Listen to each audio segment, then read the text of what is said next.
Bien, volvemos nuevamente. Se van conectando todos. Por favor, no olviden registrarse en el chat, chicos. Sus nombres completos y su carrerita. ICO, admin, derecho. Y bueno, mientras se van conectando, comentarles que les decía hace un momento, los privilegiados o los hijos mimados del Estado en relación a la nueva ley de pensiones a la 065 vienen a ser los del sector minero, especialmente los que trabajan interior mina, ¿ya? Especialmente los que trabajan interior mina. Ellos han logrado no abarcar la edad de la jubilación hasta los 58 años, sino jubilarse con 56 años, ¿no? Por el tema de salud que se adquiere en el ejercicio laboral que ellos tienen, ¿ya? Y el Estado, aparte de redondearles un mínimo, pues les ha concedido jubilarse a esa edad. Tienen un tratamiento, no vamos a decir privilegiado y especial, pero tienen un tratamiento un poco distinto, favorable en relación a otros sectores laborales.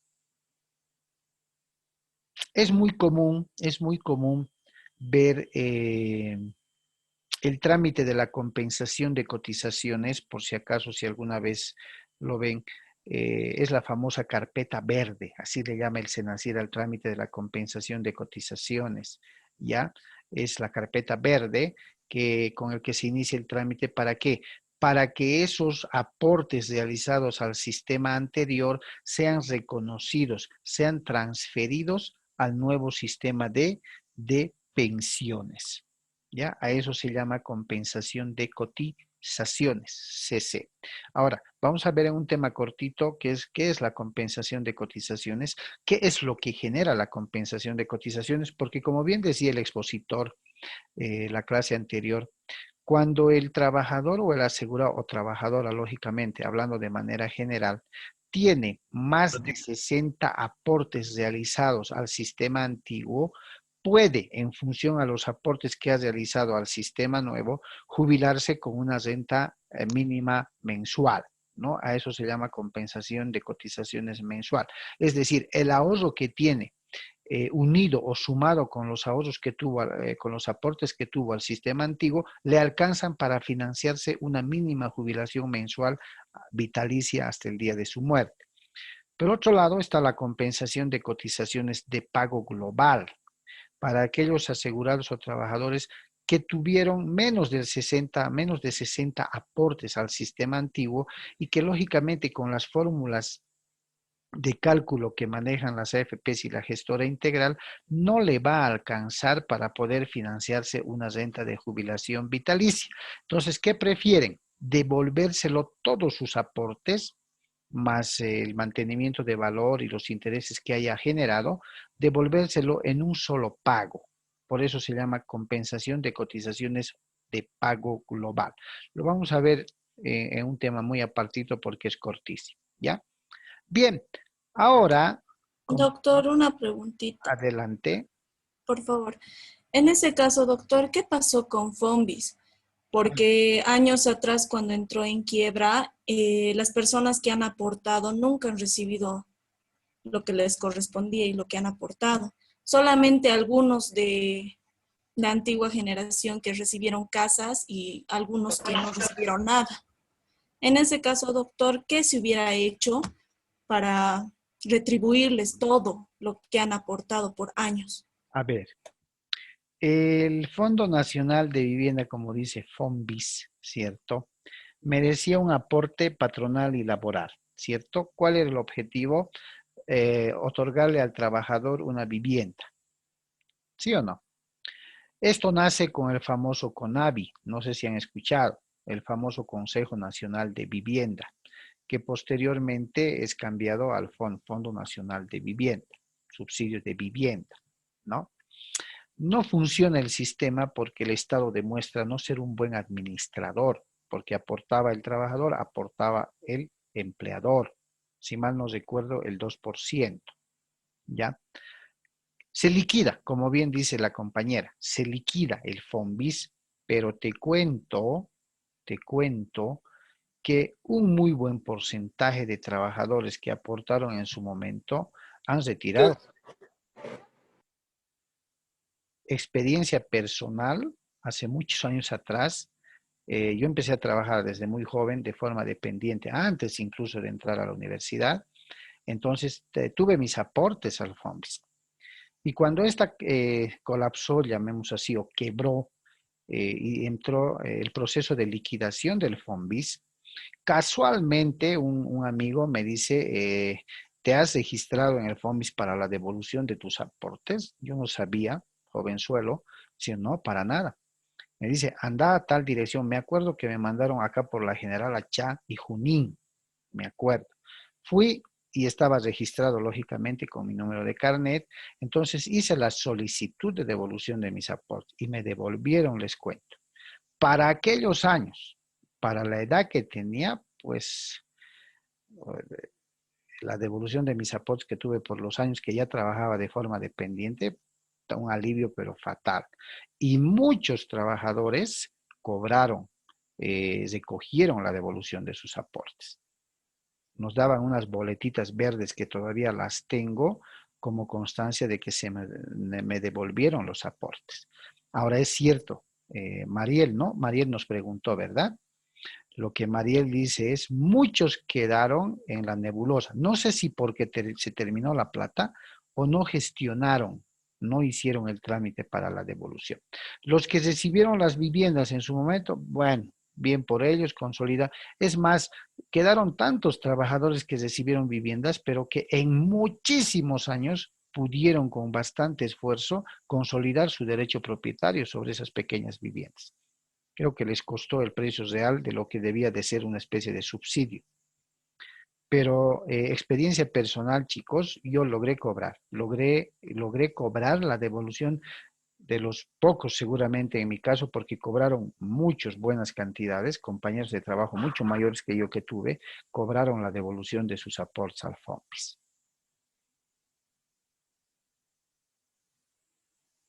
¿Ok? Pero no es más compromiso mío. Aún está en liquidación final el FOMBIS, compromiso mío. Voy a para la próxima clase averiguar, hay todavía algunos colegas que están trabajando, averiguar en qué quedaron la liquidación final del FOMBIS y en qué quedaron los aportes a devolver. ¿Listo? Pero les reitero, experiencia personal, yo logré que cobrar la devolución de aportes que y les estoy hablando de muchos años atrás, ¿ya? Pero vamos a ver qué pasó. Bien, ahora es importante que conozcamos qué es la ley 065. Y para ello, necesariamente tenemos que establecer ciertos presupuestos irrefutables que tenemos que conocer. El objeto de la ley 065, llamada ley de pensiones o ley del nuevo sistema de pensiones, ¿ya? Tiene por fin establecer la administración del sistema integral de pensiones, así como las prestaciones y beneficios que otorga a los bolivianas y bolivianos en sujeción a lo dispuesto a la Constitución Política del Estado. ¿Qué quiere decir?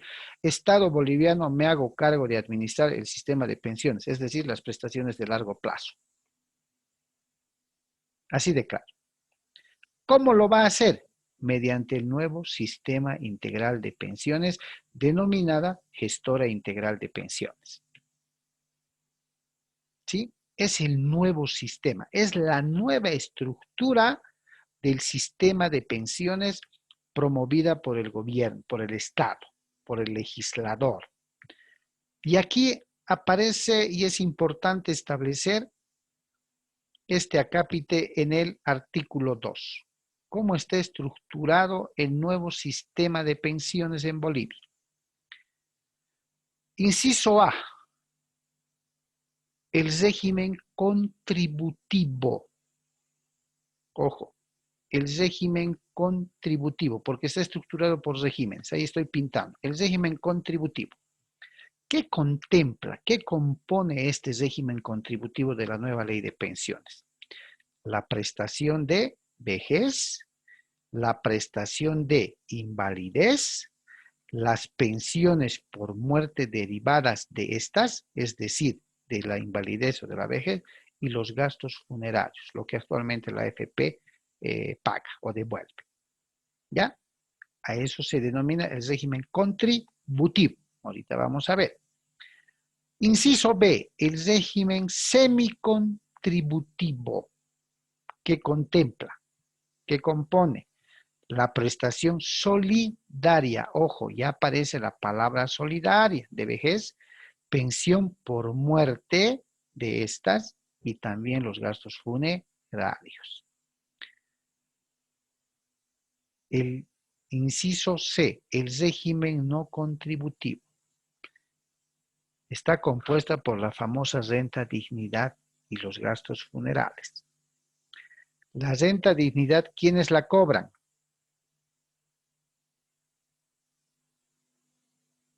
¿Quiénes cobran la famosa renta dignidad?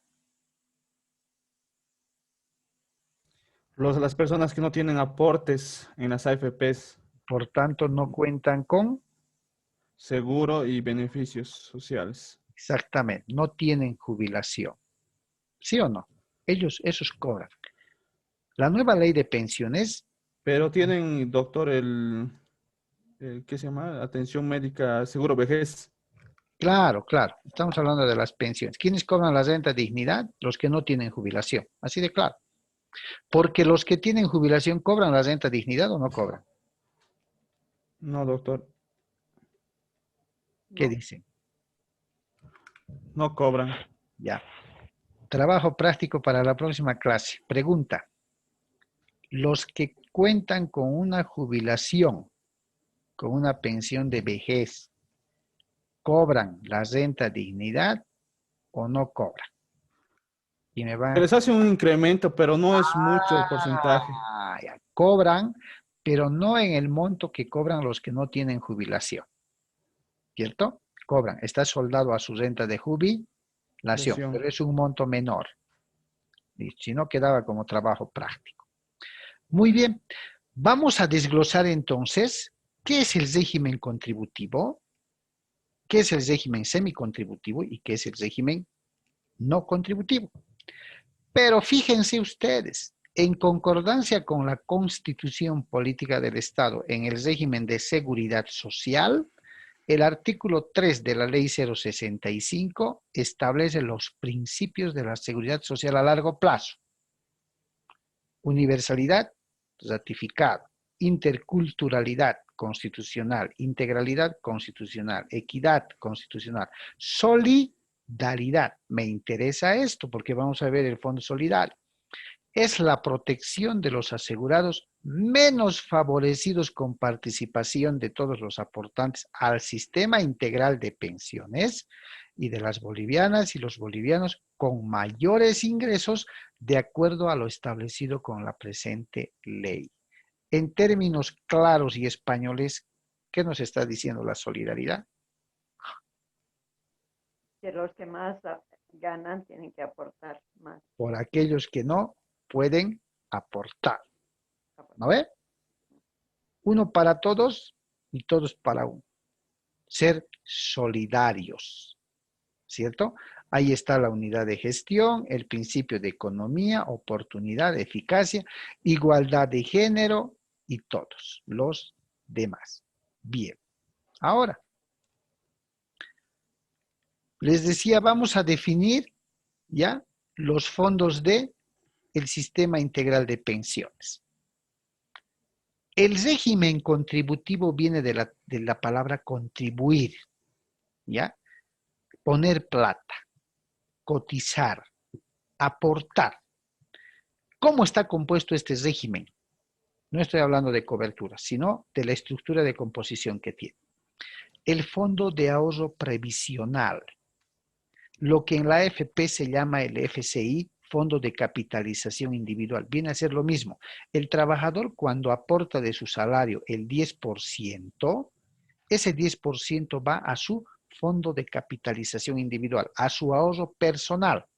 En el nuevo sistema de pensiones, en la nueva ley, le han puesto el nombre de fondo de ahorro previsional, que es lo mismo.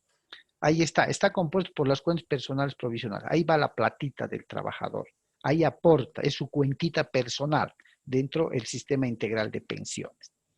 El fondo de vejez está compuesto con los recursos, ojo, del saldo acumulado de los asegurados que acceden a la prestación de vejez o a la solidaria de vejez y originan el derecho a la pensión por muerte derivada.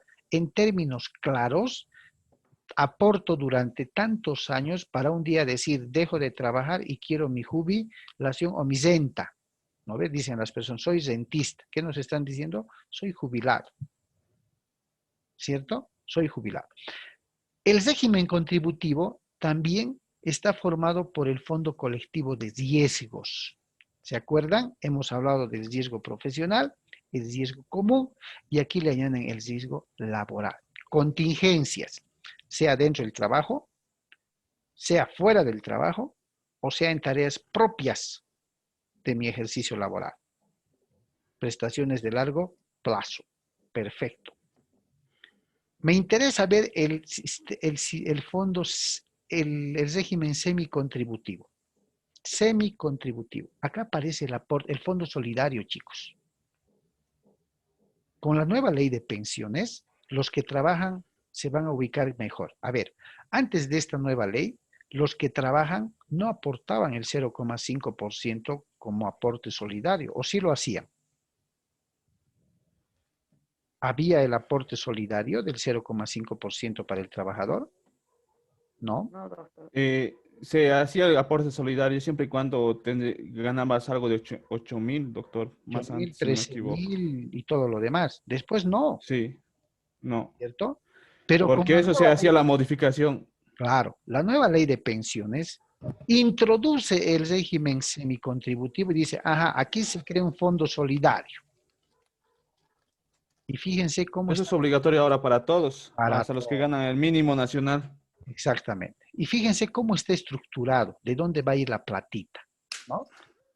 Por recursos provenientes del 20% de las primas por riesgo común, por riesgo profesional, por riesgo laboral, del aporte solidario del asegurado, del aporte nacional solidario, del aporte patronal. La empresa, ¿cuánto aporta? ¿Quién me dice? Yo, pobre trabajador, aporto el 0,5%. La empresa, ¿cuánto aporta al fondo solidario por cada trabajador? ¿Quién sabe? Los que trabajan saben. Hay dos columnas, ¿cierto? El 3% aporta a la empresa, pero, como Peter decía, aquellos que ganan de mínimo nacional a 13.000, sube su porcentaje de aporte. De ese 13.000 a cierto monto sube hasta los montos máximos, que en Bolivia están fijados como máximo salario pagado, que gana el dignatario de Estado. ¿Listo? A raíz de ello, ¿cierto? Se ha generado pues el fondo solidario. Hay que ser solidarios para aquellos que no pueden sostener un ahorro previsional suficientes para jubilarse. Los que más ganan deben aportar por estos. ¿Ya? De ahí que se sostiene el fondo solidario, el aporte solidario. Y finalmente, el régimen no contributivo, ¿sí? Básicamente es el fondo de la renta universal de vejez, lo que conocemos como renta dignidad, que además está sustentado por un impuesto de hidrocarburos, el famoso IDH.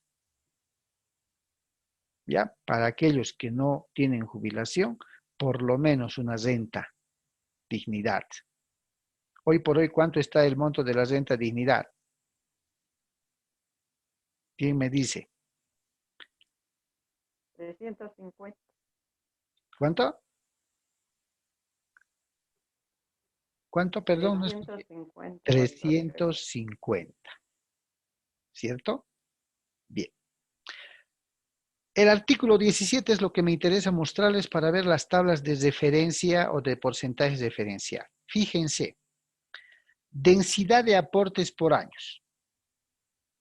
Bien decía el documental el martes, se acordaron algunos de ustedes, el mínimo de años de aporte, ¿cuántos tienen que ser? 10. ¿Cierto? 10. 476 era el monto. Con la explicación que dio el expositor y la modificación y conquistas sociales, ¿se ha redondeado a cuánto? ¿Quién se acuerda?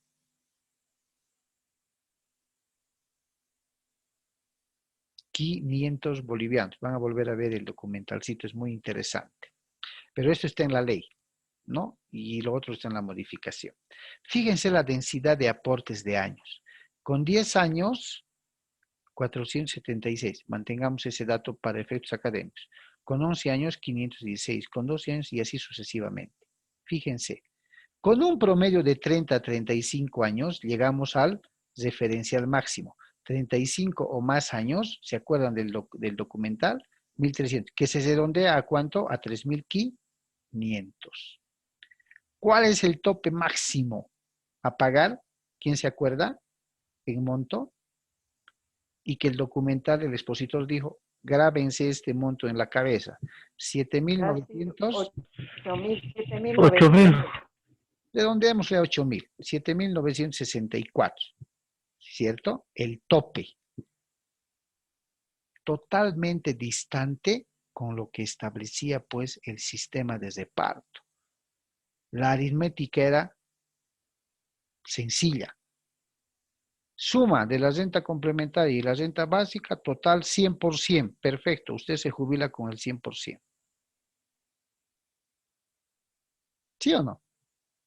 Acá hay tablas referenciales. Y en esas tablas referenciales hay densidad de aportes, porcentajes referenciales. Aquí está.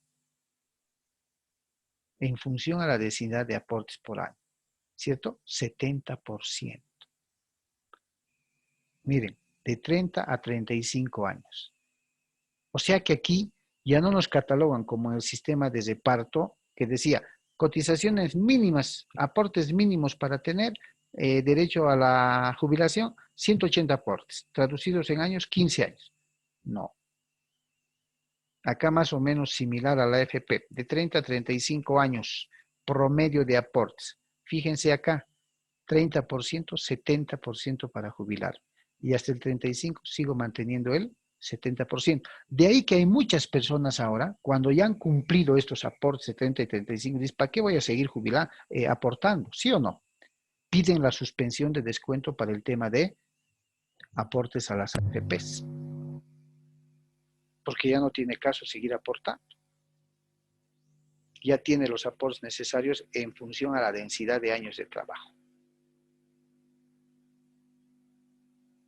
Ahora veremos, siempre desde el punto de vista académico, veremos si la Central Obrera Boliviana, en el pliego petitorio del año 2021, que entiendo que ya los están preparando, van a reclamar este tema. Porque dentro de su agenda de peticiones estaba este tema. Querían, bueno, no voy a decir que querían volver a jubilarse con el 100%. Veremos qué pasa. Algo interesante que también trae esta ley, es lo que les iba hablando hace un momento, es la famosa compensación de cotizaciones. Y como creo que bien decía Ana María, es el reconocimiento que otorga el Estado plurinacional a los asegurados por los aportes efectuados al sistema de reparto vigente hasta el 30 de abril del 97, que se financian ¿con qué? Con los recursos del Tesoro General de la Nación, por la simple y sencilla razón de que el SENACID también invirtió en el Estado y por tanto el Estado debe devolver esa plata, ¿de dónde? Del TGN, ¿cierto? Para acceder a la compensación de cotizaciones, fíjense la modificación. La edad mínima es de 55 años para hombres y 50 años mujeres. ¿Por qué? Porque está hablando de los aportes que se hubieran realizado al antiguo sistema de pensiones. La compensación de cotizaciones, párrafo 3, podrá ser mensual o global. ¿cierto? Mensual cuando alcanza los ahorritos, teniendo más de 60 aportes, y global, pago único, cuando no alcanza los aportes menos de 60 realizados al sistema antiguo, que pueda generarle al trabajador el derecho de alcanzar a una renta mensual. Se los devuelven todo en uno. Se los devuelven todo en uno. ¿Ya? Bien. Algo importante que también tuvimos en el documental era el tema del porcentaje que puede determinar una prestación de invalidez. En este caso, lo más usual es cuando ocurre alguna enfermedad o accidente laboral. ¿Ya? Laboral. Por eso el artículo 34 dice prestación, invalidez por riesgo profesional, prestación de invalidez. Dice, la prestación de invalidez por riesgo profesional se otorga en caso de sufrir invalidez parcial, invalidez total definitiva, a causa de un accidente de trabajo o enfermedad de trabajo. Ahí está, lo que hemos venido hablando clase tras clase.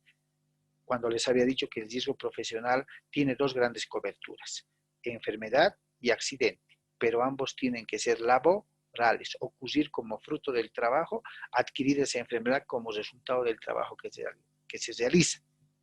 Si esta enfermedad laboral o este accidente genera, fuera del tratamiento, la cirugía y todo lo demás, un grado de invalidez, sea parcial, sea total o definitivo permanente, le llama la ley, entonces se va a generar una renta de invalidez. ¿Qué comprende este pago? ¿Qué dice la ley?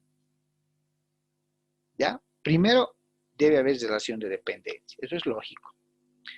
10% mensual del monto actualizado de la pensión de invalidez total o parcial, según corresponda, con destino a la cuenta personal previsional.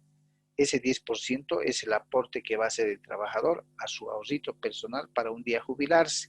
Se saca también los aportes de la renta de invalidez que le podrían dar.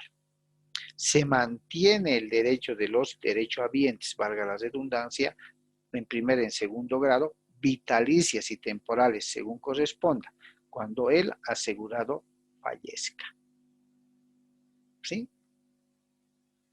En los requisitos de cobertura, chicos, en los requisitos de cobertura, se estima ser menor de los 65 años de edad y fíjense, tener un grado de invalidez calificado mayor al 10% y que sea de origen profesional.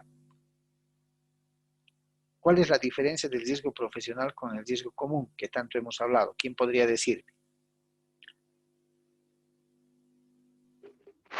El profesional cuando se ocasiona en el aspecto laboral y el ¿Ya? común sería fuera de este ambiente.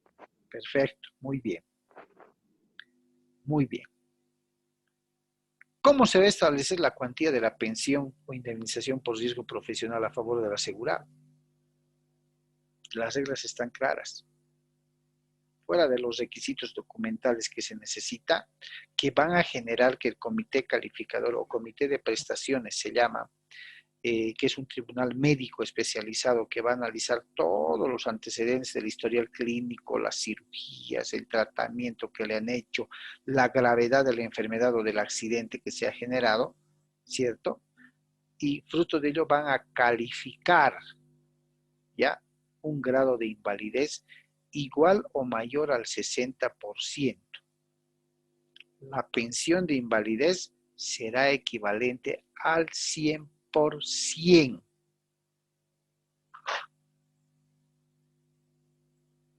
Y así sucesivamente. Ya hay una formulita para poder aplicar y sacar en base a los referentes salariales cuánto es lo que me puede tocar, dependiendo de la calificación, que se pueda dar en el tema de porcentualización de la invalidez que ha generado ya sea la enfermedad laboral o el accidente laboral. ¿Ya? Después, la nueva ley de pensiones tiene todos los acápites que tiene el Código de Seguridad Social, las disposiciones sobre pensión de vejez, pensión por muerte, derechos habientes, los gastos funerarios, la devolución que se hace, el tema operativo de los trámites, que hoy por hoy, chicos, no se están aplicando de manera total. ¿Por qué? Porque la idea de la norma legal cuando se promulga la 065 era el cierre de operaciones de las AFPs y el consecuente inicio de operaciones de la gestora integral de pensiones. Estamos hablando del 2011-12. No se dio. No se dio. Hasta el día de hoy, si bien se está aplicando ya esta norma en el tema de los aportes, especialmente solidarios, en el tema de riesgo profesional, riesgo común, de forma paulatina, no se está aplicando en su totalidad, a no ser el tema del proceso coactivo, que ustedes están viendo, que lo vamos a ver en un tema aparte, para el cobro de aportes no pagados, ¿sí? De manera paulatina se está aplicando de a poquito esta nueva norma. ¿Por qué? Porque las AFPs siguen en vigencia, siguen administrando el sistema de pensiones en Bolivia, porque están en una pelea que está en un arbitraje internacional, porque la ley 1732 que sostenía a las AFPs, que sostiene a las AFPs, establece pues una, como les dije hace un rato, una sostenibilidad por 35 años. Y las AFPs consideran que no han transcurrido los 35 años, que hay un incumplimiento de contrato por parte del Estado boliviano y por ello han llevado el tema a tribunales arbitrales internacionales. ¿Ya? Entonces, no es que esta norma no se esté aplicando, se está aplicando, pero de manera muy, muy paulatina. Es más, a partir del artículo 130 y tantos, le dedica al sector minero un acápite especial para el tratamiento especial también que tiene el sector minero. Por las luchas constantes, por las conquistas sociales que ha logrado. Acá está, por ejemplo, en el tema de inversiones. Fíjense, los recursos del Fondo Solidario, Fondo Colectivo de Riesgos y del Fondo de Ahorro Previsional del Sistema Integral de Pensiones deberán ser administrados por la gestora pública de la Seguridad Social a largo plazo de manera independiente, excepto el Fondo de Vejez, que deberá invertirse sus recursos en cuotas del Fondo de Ahorro Previsional. En términos claros, porque esta es terminología técnica, en todos los sistemas de pensiones, las leyes que se han enmarcado para su actuación es, debes hacer crecer ese dinero, debes generar intereses de ese dinero, debes hacer trabajar ese dinero, pero no puedes sacar afuera. Me vas a prestar a mí para que yo como Estado realice inversión pública, realice obras que puedan generarme nuevamente ganancias y devolverte lo que me vas a prestar. Básicamente es eso lo que las normas del sistema de pensiones en su momento de cada uno de estos han establecido. De ahí que reitero, el Estado viene a ser uno de los más fuertes deudores del sistema, tanto de corto plazo como de largo plazo. Bien, estamos a 3 minutos y medio, 5 minutos casi, para poder terminar. ¿Les parece interesante o no les parece interesante? Sí, doctor, muy interesante. Este es un tema, no un tema, es un tópico, pero profundo de analizar, amplio. El analizar un capítulo, a ver, la renta solidaria de vejez es un mundo aparte. La renta de los derechos habientes, un mundo aparte, los requisitos, quiénes pueden, cuándo pueden, a cuánto pueden acceder. O sea, la seguridad social es amplia, amplia. Por eso es el gran amigo del derecho del trabajo. ¿Listo? Bien, espero que les haya generado inquietud. Cualquier duda la debatimos, no hay ningún problema. Tengo un compromiso personal con, ya me olvidé el nombre, Mariel, puede ser, Mariel Estrada, que preguntó hace rato qué pasó con los Sí, doctor. zombies. ¿Ya? En la próxima clase voy a hacer las averiguaciones pertinentes y vamos a ver en qué anda ese proceso final de liquidación. Pero te digo, Mariel, nuevamente, experiencia personal, yo logré cobrar la devolución de aportes que hicieron hace muchos años atrás. Pero vamos a ver en qué estado se encuentra. ¿Ok? Está bien, doctor. Bien, chicos, muchísimas gracias nuevamente y nos estamos viendo. Creo que la próxima semana es nuestra última semana, ¿cierto? Sí, doctor, 2 clases. Exactamente. Muchísimas gracias por su asistencia. Entonces nos vemos la próxima clase. Gracias, doctor. Buenas noches. Hasta luego, doctor. Hasta Hasta luego. luego, doctor. Hasta luego, chicos. Muchas gracias.